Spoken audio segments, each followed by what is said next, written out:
Welcome back. Now here's a company that's the 7th largest car maker in the world. But then if you turn to their Indian story, that hold is very negligible. So can Fiat Chrysler turn its fate around here? Kevin Flynn is President and Managing Director of Fiat Chrysler's Indian operations. He's joining us on the show today. Kevin, great to have you with us. You know, you seem to be adding more firepower to your existing range now with the launch of the new Abarth 595 engine, which is powering the new Punto and the Avenger as well. So is this then the start of a new chapter for Fiat in India? And that's a niche product, you know, it's just sub 30 lakhs. It's a very niche petrol head, real dynamic, fun go-kart of a product.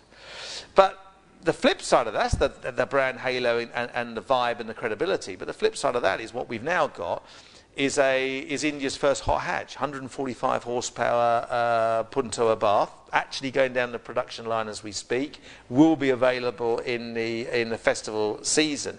Completely new ground. Nobody's gone here. Time will tell, but that's the strategy we're embarking on currently. Product initiative, product that's relevant to the marketplace, and we've got other stuff coming through as well, which is really going to start changing the way people see us. Kevin, that's great. But, you know, coming to your ad strategy, Fiat usually focuses on getting at least one overarching brand campaign out in a year, as opposed to the many product ads like many of the other auto brands go for. So what's the strategy behind this as far as Fiat is concerned? I think it's probably a historic strategy. I'm not so 100% sure that it's the strategy that we will continue to follow. And I think it's really what we need to do is understand exactly what our brand strength is and where we're positioned, then work out whether we need to actually bolster that or whether we can sort of mix the two by getting a good product story coming through a brand message. What I felt, I mean, I've been with the company now 7 months and 7 months in India, so there's so much to learn about the Indian car market, the consumer, and just the amount of noise that's out in the marketplace. So one of the big challenges I set the team was how are we going to again resonate with the Indian car buyer? You know, how is it we can get ourselves really back onto the consideration set amongst the people who each month are buying our car. So whether that's actually going to be through brand or that's going to be through product, we're trying at the moment with this, I think, a fantastic new brand campaign. I'm really, really pleased with the way it's come out. And I think it really sort of works to the real DNA of what we are. And I think you need to restate that every now and then. If it's just products and tactical, then actually the whole thing starts coming down. So we need to sort of, as I say, get that balloon back up, and then we can come in with tactical activities and product activities which then appeal more because you've actually got your brand message out there in the first instance. Kevin, this festive season, I want to understand where your expectations are pegged. And also at a larger level, you know, beyond all the hype that festive season brings with it, or the marketing that goes into it, do you actually think it works for car brands? This is my first festive season, so I'm still on the learning curve, really.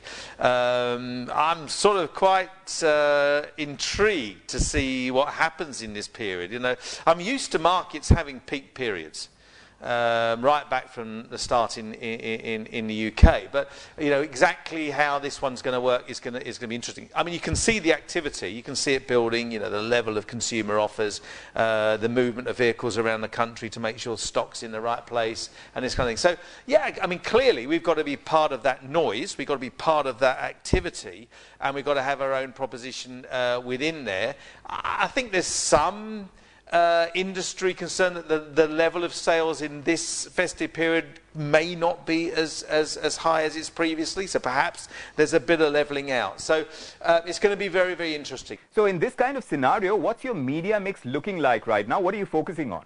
If I look at the whole thing, it's probably round about 50% is going on TV.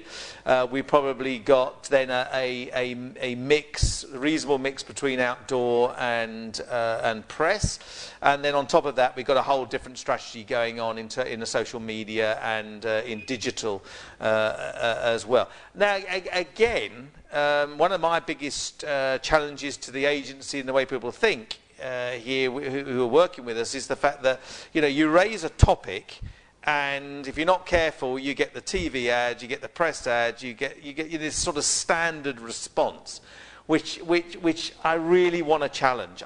We really need to find out what is going to be the best channels of communication for the best possible results. So this campaign we're doing now, I'm going to be very close to the metrics that come out of it to give me a real steer on investment versus actually what's the most effective and where do the leads come from and where does actually the strongest leads come from as well.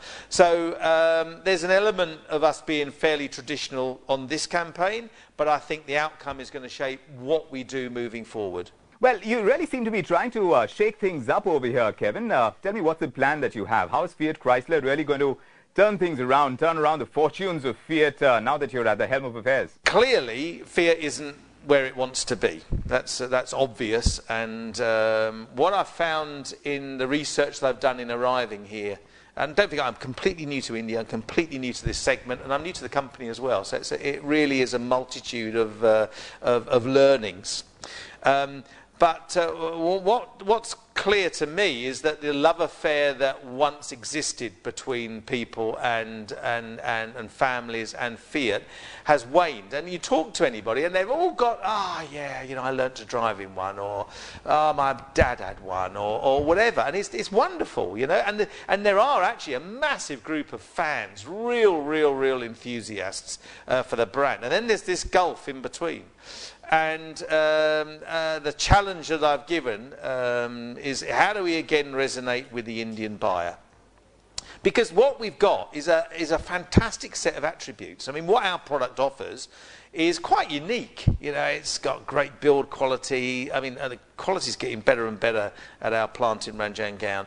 The build, the thickness of steel, the way the car rides, the engine performance. There's so many things that really fit in that DNA. So we want to lift that out and really get that back in and again link with the Indian buyer and rekindle that affection they had in the past for Fiat.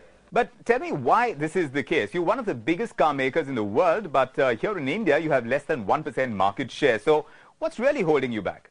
Yeah, I think there's a lot of reasons for that, and that's, you know, my team and I now are heavily focused on turning that round, and I suppose what we're doing is we're working on the immediate and how we can do a better job of the immediate and how we can maximise our product offering and how we can make sure the key attributes of our product and our brand again are out in the marketplace, and because our cars really stack up, they drive beautifully and they're competitive. So, but then it's actually what are we beyond that? You know, I need to build a sustainable business model for both our dealer network and for us moving forward. So it's really a two-pronged attack. And taking care of today and correcting it and getting us more relevant, and then actually making sure that our strategy for the future is sound. I mean, the commitment from the 7th largest car company on the globe to India is phenomenal, absolutely phenomenal. So we're not backing off of that, and I get absolutely no sense that we're getting frustrated. We just really want to get our part, and we deserve more.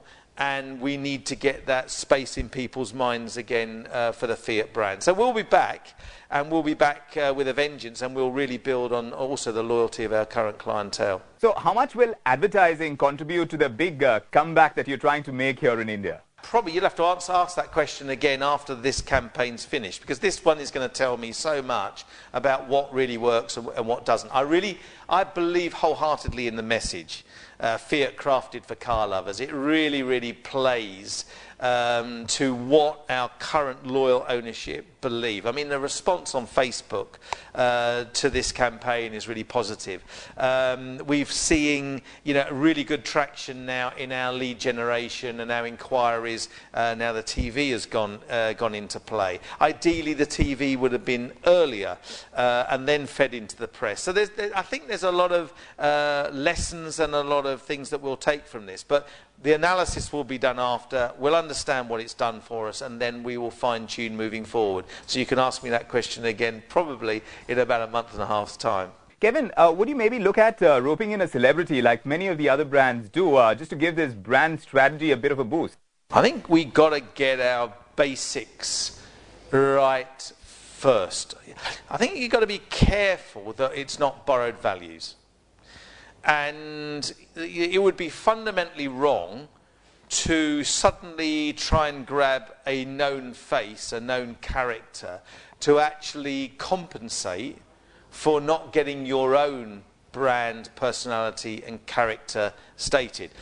And then the next step would be, if we were to pursue that route again, would be to make sure then that the individual you pick is actually a good fit, and actually can help you progress the market's thinking of you. Just plugging on a well-known face because you think it's going to generate a level of fondness, how deep is that? How sustainable is that? And once you've nailed your colours to the mast, you know, how do you pull away from that? So I think there's pros and cons. I don't think we're mature enough at this point in our recovery to be wanting to go that route. I think it's going to be pretty key for us at this stage to make sure that what we're about, the DNA of the product, really comes through. But tell me how you're looking at rural markets. How much does your strategy for the rural markets differ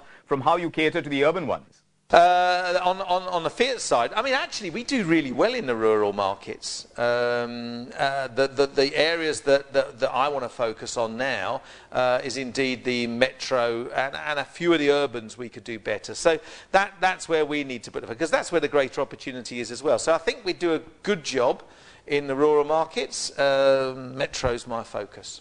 Okay, so city roads it is, but if you had to pick one, which is that one car, Kevin, which you really think is going to define the Fiat brand in the long run here in India?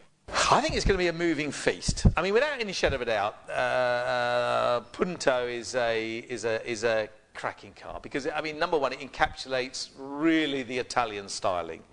Everybody talks with great fondness of that car. So I think what we're doing now is working on that particular range of cars specifically to bring a level of flair and a level of affordability.